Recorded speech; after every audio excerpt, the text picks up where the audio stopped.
Indian institute of technology group Chennai వాళ్ళు ఆంధ్రప్రదేశ్ ప్రస్తుత పరిస్థితి మీద ఒక సర్వే చేశారు.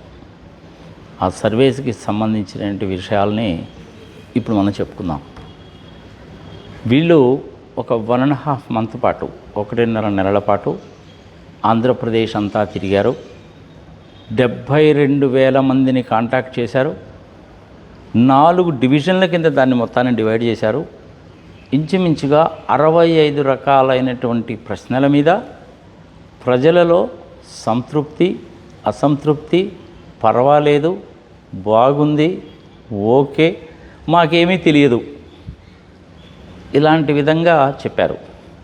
దీన్ని మొత్తాన్ని కూడాను సమప్ చేసి 2 మాటల్లో చెప్పాలి అంటే ఆ సర్వే యొక్క సారాంశం ఏమిటి అంటే, అసంతృప్తి ఎక్కువగా ఉంది, ప్రజలలో సాటిస్ఫాక్షన్ లేదు అనేటువంటిదే కనపడతా ఉంది మనకి. ఈ తీసుకున్నటువంటి అంశాల్లో కనుక చూస్తే అంటే అసంతృప్తిగా ఉన్నారు, వ్యతిరేకంగా కూడా ఉన్నారు అనేటువంటిది 2 పాయింట్స్ మనకు కనపడతాయి. మరి ఏ అంశాలు తీసుకున్నారు అంటే, ప్రభుత్వం యొక్క అడ్మినిస్ట్రేషన్ ఎలా ఉంది, లా అండ్ ఆర్డరు పోలీసు వ్యవస్థ ఎలా ఉంది, వ్యవసాయం ఎలా ఉంది, గిట్టుబాటు ధరల సంగతి ఏమిటి. అంటే మొన్న ఈ మధ్య జరిగినటువంటి టొబాకో రైతులకు సంబంధించినటువంటిది గుంటూరు మిర్చి యార్డు, మొన్న ఈ మధ్య చిత్తూరు జిల్లాలో మామిడి రైతుల యొక్క వ్యవహారము, ఇస్తానన్నటువంటి 20,000 రూపాయల సంగతి ఏమిటి, ఇదంతా కూడా వ్యవసాయానికి సంబంధించినటువంటిది. అదేవిధంగా ప్రభుత్వ పాఠశాలల్లో పనితీరు ఎలా ఉంది, ఎంత సంతృప్తికరంగా ఉంది అనేటువంటి దాని మీద 17 మెడికల్ కాలేజీలు రావాల్సినటువంటి రాష్ట్రానికి 5 మెడికల్ కాలేజీలు వచ్చి ఆ 5 కూడాను ప్రైవేట్ వాళ్ళకి ఇవ్వడం మీద అసంతృప్తి జనాల్లో ఉంది. దాన్ని జనాలు వ్యతిరేకిస్తున్నారు. ఆరోగ్యం కాకుండా 20 లక్షల ఉద్యోగాలు కల్పిస్తామన్నారు, ఈ 1 ఇయర్లో ఎంతమందికి కల్పించారు అనేటువంటి దాని మీద మెజారిటీ ఆఫ్ ద పీపుల్ అసంతృప్తిగానే ఉన్నారు, మొఖం విరిచేశారు. కేంద్ర ప్రభుత్వం నుంచి రావాల్సినటువంటి సహాయానికి మీరు తీసుకున్నటువంటి చర్యలు బాగోలేవు, కేంద్ర ప్రభుత్వాన్ని ఒప్పించి మెప్పించి చేయలేకపోయారు. పోలవరము ఎత్తు తగ్గించడం ఏమిటి, దాని మూలకంగా పోలవరం అనేటువంటిది ప్రాజెక్టు కాదది, ఒక అడ్డుకట్ట మాత్రమే అయిపోతుంది, దాని మూలకంగా ఆంధ్రప్రదేశ్ రాష్ట్రానికి తీరని నష్టము జరుగుతుంది అనేటువంటి విషయంలో చాలామంది అసంతృప్తిగా ఉన్నారు. ప్రభుత్వం మీద చాలా వ్యతిరేకమైనటువంటి తిరుగుబాటు జెండాను కూడా ఎగరేశారు. అదేవిధంగా మహిళలకి 18 సంవత్సరాల నుంచి 59 సంవత్సరాల వయసు ఉండేటువంటి మహిళలందరికీ కూడాను ఒక్కొక్కళ్ళకి నెలకి 1,500 ఇస్తామని చెప్పారు. దాని గురించి కూడాను అసంతృప్తిగా ఉన్నారు. అందలేదనేటువంటి వాళ్ళే చాలామంది ఉన్నారు. నిరుద్యోగ భృతి అసలు దాని గురించి కనుక అడిగితే జనాలు కొట్టేటట్టున్నారనమాట. అసలు ఆడవాళ్ళకి ఫ్రీ బస్సు ఆగస్టు 15వ తారీఖు నుంచి ఇస్తామని చెప్పారు. ఈ సంవత్సర కాలము ఎందుకు ఇవ్వలేదు? 3 గ్యాస్ సిలిండర్లు ఇస్తామన్నారు, 1 ఇచ్చారు, మిగిలినటువంటి 2 పోయిన సంవత్సరంలో ఎందుకు ఇవ్వలేదు మీరు అనే దాని మీద తీవ్రమైనటువంటి ఆందోళన, అసహ్యము, అసంతృప్తి, నిరాశ, నిస్పృహ, ఇంకా నువ్వు ఏ పదాలైనా పెట్టుకో. ఇట్లా మొత్తం కూడాను 65 విషయాల మీద వాళ్ళు చేసినటువంటి రిపోర్టు యొక్క ఫలితాలు ఏమిటి అంటే, మెజారిటీ ఆఫ్ ద కేసెస్లో 50 నుంచి 65-70% వరకు అసంతృప్తిగానే ఉన్నారు, వ్యతిరేక భావంతో ఉన్నారు. చాలా కొద్ది విషయాల్లో 1-2 విషయాల్లో మటుకు, ప్రత్యేకించి 4,000 రూపాయల పెన్షన్ విషయంలో మటుకు సంతృప్తికరంగానే ఉన్నారు. గ్రామ సచివాలయాల పనితీరు గురించి అడిగినప్పుడు, ఇంతకుముందు చక్కగా ఉండేదండి, ఇప్పుడు అసలు జరగడం లేదు అనేటువంటి వాళ్ళ శాతమే ఎక్కువగా కనపడింది. వాలంటీర్ వ్యవస్థని తీసేయడం అనేటువంటి విషయంలో ప్రజలు చాలామంది అసంతృప్తినే వ్యక్తం చేశారు. ఇవన్నీ కూడాను పర్సంటేజెస్లో ఉన్నాయి. అంటే excellent, good, bad, worst, etcetera కింద క్లాసిఫై చేశారనమాట. వాళ్ళు 4-5 రకాలుగా క్లాసిఫై చేశారు.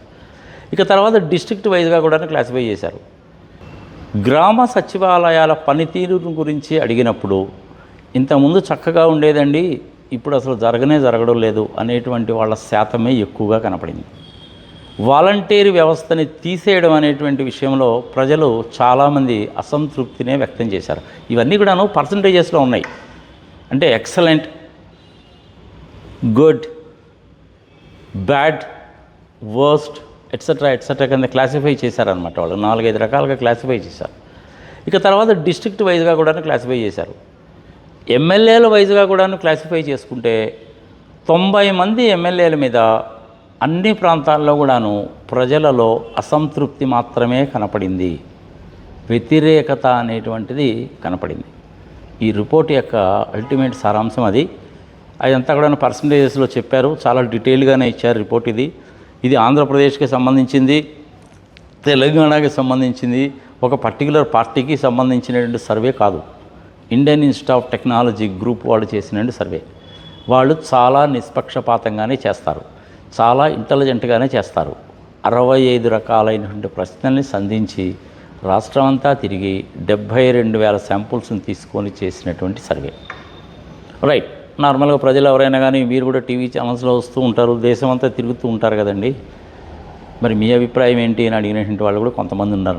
నేను కూడాను దాచేపల్లి, పిడుగురాళ్ళ, సత్తెనపల్లి, గుంటూరు, మంగళగిరి, అదేవిధంగా ఏలూరు, రాజమండ్రి, కాకినాడ, విశాఖపట్నం, ఇంకా అనంతపూర్ లాంటి ప్లేసెస్లో తిరిగినప్పుడు అక్కడ కూడా ప్రజలు చాలామంది గుర్తుపడతారు. కాబట్టి వాళ్ళు కూడా మీ అభిప్రాయం ఏందండి, ఎలా ఉంది, ఏ విషయంలో ఎలా ఉందని చెప్పి నన్ను అడిగినటువంటి వాళ్ళు ఉన్నారు. నేను కూడా వాళ్ళని అడిగాను, అయ్యా బాబు మీరు నన్ను అడగడం ఏంటి, నేను మిమ్మల్ని అడుగుతున్నాను, మీరు చెప్పండి ఏమనుకుంటున్నారు అంటే,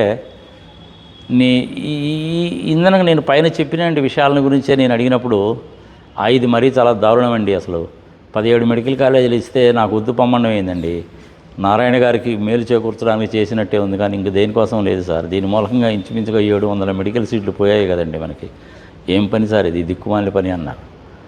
లాస్ట్ ఇయర్ ఏమో 22,000 రూపాయలు మిర్చి రైతులకు ఇచ్చారండి, ఈ సంవత్సరం 12,000 కూడా కొనుక్కునే వాళ్ళు లేడు, ఆత్మహత్యలు చేసుకోక ఏం చేస్తారండి అన్నటువంటి రైతులే ఎక్కువగా కనపడ్డారు. అదేవిధంగా ఆరోగ్యం విషయానికి కనుక వచ్చినట్లయితే అదే విధమైనటువంటి దాన్ని కూడాను ప్రజలు ఎక్స్ప్రెస్ చేశారు.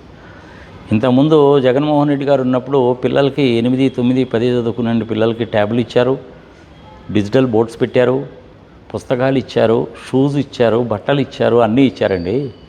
వీళ్ళు వచ్చిన తర్వాత అవి మొత్తం కూడా తీసి పారేశారండి.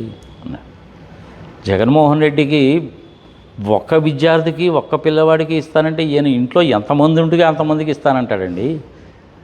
ఒక్కళ్ళకే ఎక్కువైపోతుంది, ప్రజల సొమ్మంతా కూడా దోచిపెట్టేస్తున్నానని చెప్పి అన్న మనిషి అందరికీ ఇస్తానని చెప్పి ఎట చెప్తాడండి. అది కుదిరే పని కాదన్న సంగతి ఆయనకి తెలియదా? ఎకనామిక్స్ చదువుకున్నటువంటి వాడికి అన్ని పచ్చి అబద్ధాలు చెప్తారండి. ఇంక వీళ్ళకి తోడు ఒక 4 దిక్కుమాల టీవీ ఛానల్స్ కూడా తయారైన వాళ్ళకి అదే పనిగా డబ్బా కొడుతూ ఉంటారండి అనేటువంటి ప్రజలు నాకు చాలా ఎక్కువ మంది కనబడ్డారు. అయ్యా బాబు మీరు నన్ను చూసి ఆ విధంగా చెప్పదు, మీరు నిష్పక్షపాతంగా చెప్పండి, నేను అదే ప్రజలకు తెలియజేస్తానని చెప్పాను.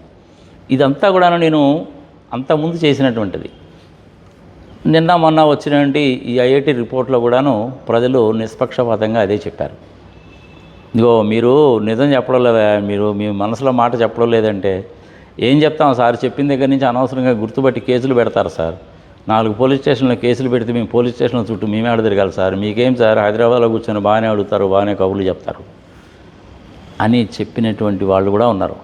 వాళ్ళు మంగళగిరిలో ఉన్నారు, గుంటూరులో ఉన్నారు, అనంతపూర్లో ఉన్నారు, కడప, కర్నూలులో కూడా కనపడ్డారు. అయ్యా నాకు ఈవెన్ ఒంగోలులో కూడా కనపడ్డారు కొంతమంది. ఒంగోలులో బాగా హాస్పిటల్స్ ఉన్నటువంటి ఒక లేన్ ఉందన్నమాట అక్కడ. సరే ఏదో చూడ్డానికి కోసం అని చెప్పి వెళ్ళినప్పుడు అక్కడ కొంతమందిని పేషెంట్స్ని అడిగితే, గవర్నమెంట్ హాస్పిటల్స్ సరిగా పనిచేస్తే మాకు ఈ గతి ఎందుకు పడుతుంది సార్ అన్నటువంటి వాళ్ళే నాకు ఎక్కువ మంది కనపడ్డారు. సో ఓవరాల్గా కనుక చెప్పుకోవాలంటే ప్రభుత్వం మీద అసంతృప్తిగా ఉన్నారు, వ్యతిరేకత కూడా బాగానే ఉంది. 90 మంది ఎమ్మెల్యేల మీద ప్రత్యేకించి చాలా వ్యతిరేకత ఉంది చాలా ప్రాంతాల్లో. ఇది ఓవరాల్గా రిపోర్ట్కి సంబంధించింది. నీకు ఇంకా ఏమైనా కావాలా?